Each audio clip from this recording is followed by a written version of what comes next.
welcome everybody to Worship Wednesday. This is our Easter edition. I have with me Noah, as always.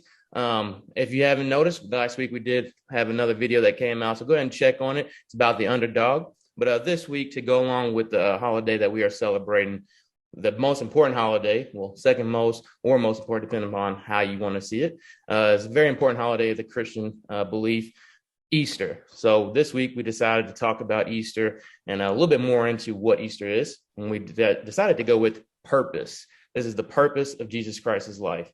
So I have with me again, like I said, Noah, and I'm going to let him take it away and kind of go into detail. Noah, what do you feel is Easter to you? What's some fond memories that you have about Easter? Man, growing older, I just felt like the more I understand who Jesus is and like everything he done, Easter's started to mean so much more to me and my faith. I see Easter kind of like the birth of our faith. Of course, Christmas we celebrate, the birth of Jesus Christ. And that's very important. But as far as everything that Jesus went through, this being Holy Week, Easter has meant so much to me. First, I'm just thankful for a mom who was able to, put that tradition within me of knowing the reason we celebrate Easter. Of course, you got bunnies, you got eggs, you got great things of that sort, but really focusing on, the resurrection of Jesus and just, how he gave his life for us, how he served the disciples leading up to those last moments of his life. One of the last things that he did was wash his disciples' feet. And that to me is just like amazing. He rode in on a donkey. He did all these humbling things and just lived in humility, being the creator of the universe, the Son of God, God in flesh. There's so many different things he could have done, but, he chose us, and I think that's amazing. So, one memory that comes to my mind was I was talking to you about a little bit earlier. Mhm. Whenever I was younger, we traveled to my grandma Jones' house, and she's no longer with us. She's in heaven now, but I was really small. And we would always go down there to Florida to visit my dad. I just remember doing like a little Easter egg hunt in her backyard with my mom and dad. And it was just, it was a cool moment. Yeah. And just getting to live in that. And then I think it might have been 2 or 3 years ago. It was right at the peak of COVID. We had a service at the Lord's gym. It was outside. And so we could like sit in our cars or sit in lawn chairs and stuff. And so that was pretty different. But it was just amazing, man. I'll never forget, like, it was like looking like it was going to rain. It was being real bad. And I was like, God, please just hold back the rain. And literally the whole service, the sun was shining. And right as soon as the first car took off, it began to rain. And so it was just like God's faithfulness, man. He's always faithful. But man, like, what does Easter kind of mean to you? And what's like some things that you and your family's done in the past that just like comes to your mind?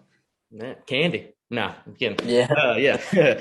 Honestly, Easter kind of has that another significance of just family. Like you Mm-hmm. said, I was fortunate to have a mother that, put the Lord in my life at an early age. Most of you don't know, but I grew up Catholic. Didn't do all the Catholic beliefs, but that's where I went to church, was at a Catholic church.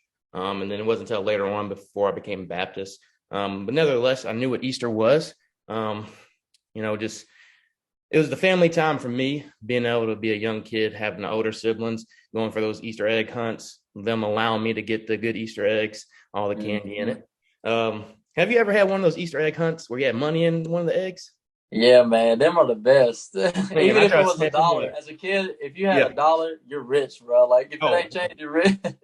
man, Just for to go buy $2, more candy, though. just finding a quarter. I found a quarter in the egg and got super happy one time. So $1 was great, but Yeah. yeah, even like how you said, just a couple years ago, I can remember it because I was a little bit older, just getting, through college. I think it was my senior year. I was back home, and I didn't think nothing of it. I didn't think I was going to Easter basket. I'm 21, 22 at the time. I'm not getting Easter basket. And then around the corner, my mom came with an Easter basket. And like, you're never too old to get an Easter basket. So Mm-hmm. that's just one of the memories I feel right now. And, just having that joy in my heart. It's the same kind of joy that you feel knowing what this holiday means for, us as Christians and what this is. And, I mentioned it to you before, and I said earlier in the video, like, this is what Jesus' purpose was for. And like, you Mm-hmm. already said it, he washed his disciples' feet. He knew in his head what was about to happen. He knew he was about to get, betrayed. But in his mind, he's like, this is what I was sent for. I want to do this. He washed their feet like he's going to wash our sins away, when you get baptized. So, that joy I felt when I got candy is the same joy I know he felt after, going into the afterlife and defeating death. That's joy he felt because he knew he's going to bring his people home when the time comes and once we gave our lives to him. So, it was joyful. That's a fun thing I get to do every single day until I finally get my own kids to, preach what the Easter Bunny and all that means. And I'll speak on a little bit more about what the Easter Bunny is. But, Noah, having a kid, Hezekiah, what's some things you look forward to doing with Hezekiah, with this being his second Easter, right?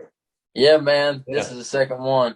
Yeah. Yeah, so like, really like with him last year, he was just like a small little baby. So, the biggest moments was just taking cute pictures. That's what my wife loves to do. Mm-hmm. But this year, it's already been really cool just seeing how like he knows his colors. And so I had a little company picnic with the place I'm about to start working. And at that, they did like a little Easter egg hunt for the kids. And so he got a basket and he was just running all over the place and just picking up. He's like, yellow, green, blue, saying all the colors that he gets them. And then a lady who was also doing it, she went and got an Easter basket for him, and he was like carrying around like 2 Easter baskets, like, yeah, I'm the man. But something cool we did the other night, like his, Bo, my wife, she thought of it, Hezekiah's mama. She just went and hid Easter eggs in the apartment where we live.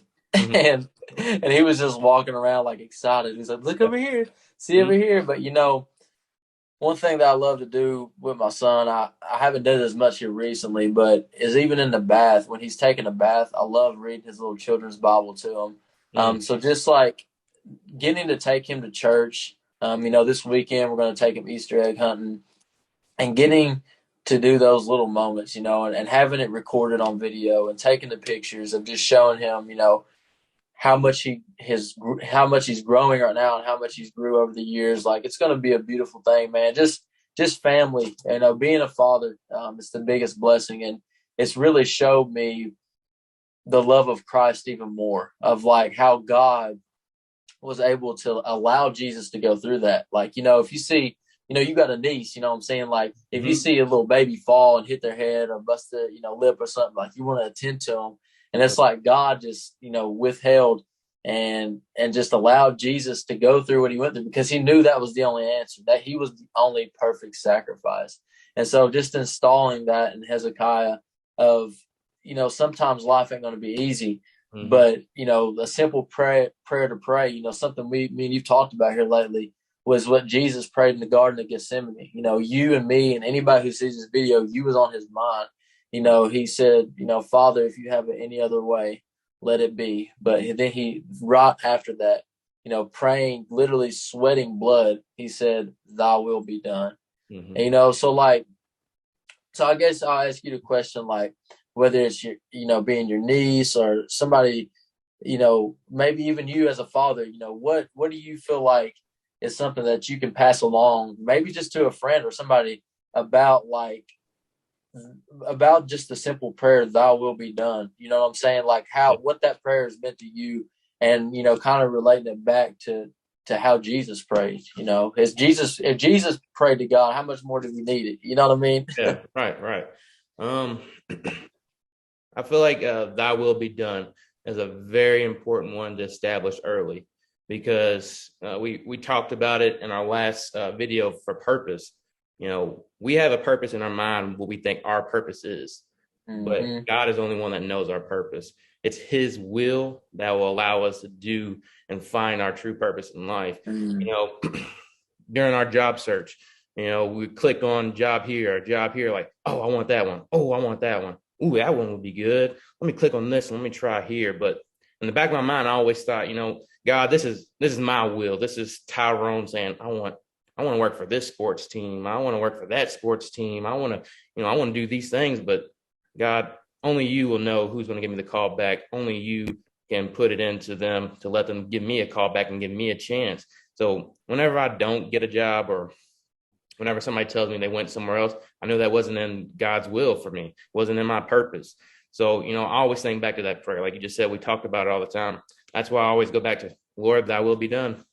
I literally say that after every time I get a rejection, like, Lord, let thy will be done. That's right. Jesus prayed it. Why wouldn't you? You know what I'm saying? There's no prayer that's too good for you. Like, so as long as you speak with him every single day, like I said, and just tell him like, Lord, it's your will. Let me see this job come available and I'll apply for it. If it's not for me, then that's let it be. It is what it is, So that's what thy will means to me. Another thing I like to kind of go with this is, quote is, death is not the final word. God is. It's kind of another hit on thy will. It's God's will. God is. Jesus overcame death. Death wasn't the final word for him. Death's not the final word for us. Death's not the final word for you watching this video. You gave your life to Christ, so you knew it wasn't going to be the final word. The final word is from God. So, that's what this whole entire thing is based on. This is what we're trying to explain to you all listening to this video. You have purpose from our last video. Now, God is going to fill you up with things, and Jesus is going to allow you to see, the Lord's will within you. And, I don't want to keep rattling on, but I just want you to know, like, thy will be done. It's not your will. It's not what you think is going to happen in life. It's what God will lead you to. He'll lead you to the right thing. I mean, I know you may think left is right. No, right is the right way to go. I know it sounds confusing, but listen to it again. Left may seem right, but the Lord will show you the right way. So, just take your time. I know everybody's rushing to get through to that next promotion, to that next job. They want to get there now, but God works in his time, not your time. So, just let his will be done. So no, before I tell everybody where the bunnies came from or what I researched where it come from, what did you think the correlation between bunnies and Easter was? Before you found out the true meaning of Easter, what did you think bunnies were for? Bro, I really had no idea. Honestly, I always thought it was just a distraction. You know what I'm saying? And the main thing I look forward to when seeing a bunny was that big chocolate bunny in my Easter basket, hoping it was filled with peanut butter because I love Reese's Cups. And so, I ain't gonna lie. How many times did you actually eat that whole bunny? If it didn't have peanut hardly ever. That thing, I would take a few bites and then it'd be sitting in the freezer for like 6 months. That thing be like a rock. You could throw it through a window. Man, it really does. It really does. But yeah. So you was doing some research. What all exactly is the connection between bunny and Easter, and how did all this come about? Yeah. So you viewing this, if you know the true meaning, don't hold me to all this. This is just a couple of research things I looked up. So it said it's a Greek, kind of like Greek mythology. Bunnies were seen as the rebirth, the death and rebirth. So same like with Jesus Christ. It was his death and then his rebirth. So they kind of associated the bunny or the hares to that. But there's also plenty of other meanings that when you're doing your research, you can see where the Greek mythology seen bunnies in different ways. But they didn't start using bunny to represent Easter until the 16th, 17th century. So that's where bunnies came from, was, that's what it was seen in Greek mythology, was just bunnies were seen as the death and then rebirth. So they started eventually using that in the 16th, 17th century, like I said. Little did I know, but when I was younger, I mean, I thought about the chocolate bunnies, but when I seen a bunny, I was like, all right, they're laying eggs.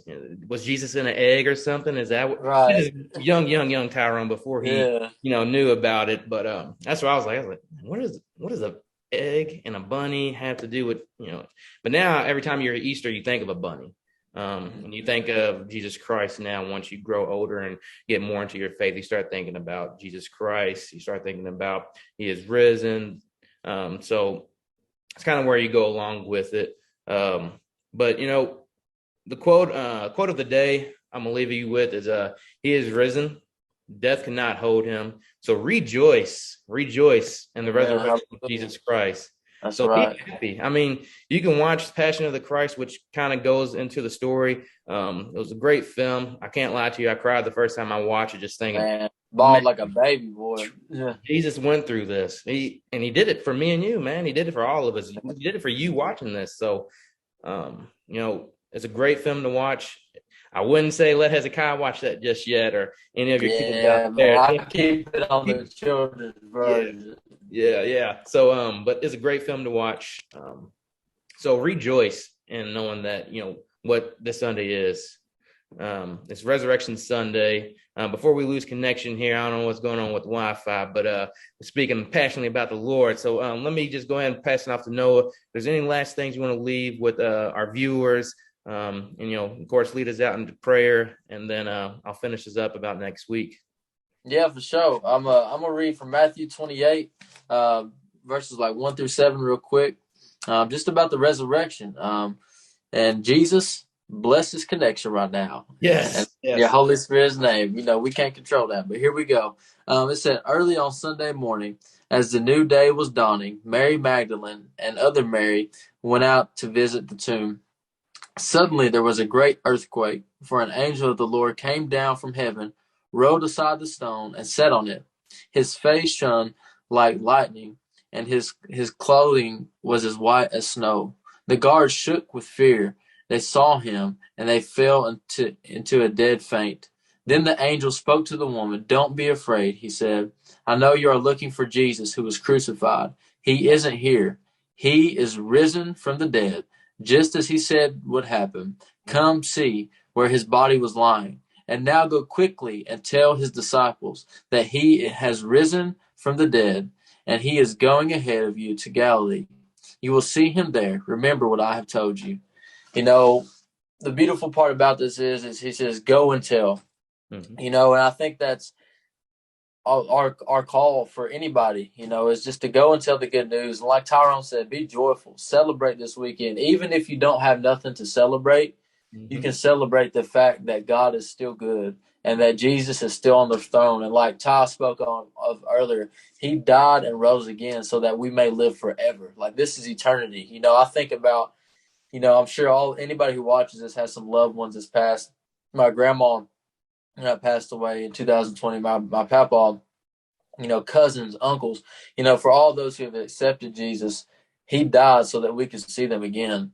And, that's the beautiful part of knowing that, God is always with us, even in the midst of our trials. Even when Jesus was on that cross, God still had a plan. So even if it looks like it's hell, literally hell breaking loose all around you and death around you, that's just a distraction from the enemy. The devil thought he had it won. He's like, oh, I got him where I want him. But boom, that tomb was open, and God said, no, you're defeated forever, and we get to live forever. So, anybody who watches this, if you're ever looking to accept Jesus, Romans 10:9 says you confess with your mouth and believe in your heart that Jesus is the Son of God, you shall be saved. So keep on living, keep on dreaming big, and just like how Jesus had a purpose, you got a purpose. Yes, sir. I love it, man. I love it. And get to live eternally, knowing that we have Jesus Christ is great. Hopefully, you can take that UK off and not have to see that every day. And hey, the next one, you already know what's about to be about. It's crazy, y'all, because we did not plan that. I promise. At all. As soon as we got on this video for you watching, we seen each other and it was like, oh, man. It's just a connection. We talked about this before, man. We'll talk about this probably next week, just, brotherhood or something on that. I said this in the last video. Me and Noah, we have a strong brotherhood. And we talked about it earlier today. We've been through a lot of similar things in life, man. Crazy. Underachieving high schools, went to Lindsey Wilson together, played football together. Once we graduated, we went to the same first job together at the Cabbage Patch. Great experience. And then we ended up going to the same next job with Campbellsville and getting our education at Campbellsville, getting our graduate degree. So, this is truly a blessing. Even if you support UK, it's all good. It's all we pray for them Louisville fans. Yeah, pray we keep some good news going with all the new stuff. But like I said, thank you, Noah, for jumping on. Thank you all for our viewers, coming in and watching this video. Just know it's a rejoiceful week. Sunday's a rejoiceful day. Knowing what this holiday means for us is huge. What it means for everybody in the world. So we thank you for taking your time to view this video. We hope you continue to come back. Like I said, this is Noah Duncan. You can see all of his social media sites attached to this video. So go ahead and give him a view. He has great TikToks, Instagram posts. Just go check him out. Great man to follow. And I'll come out with some more content for you all. I'll speak on some Louisville things for my Louisville fans, and I'll even touch on some UK things. Don't worry. Right. But I'm going to start doing some sports stuff for you all to go along with our Worship Wednesday. So thank you all for tuning in. Thank you again, Noah. Peace and blessings. Hope you have a great Sunday with your family and loved ones. And go get you an Easter bunny, all right? Go get an Easter bunny. Yeah. Much love.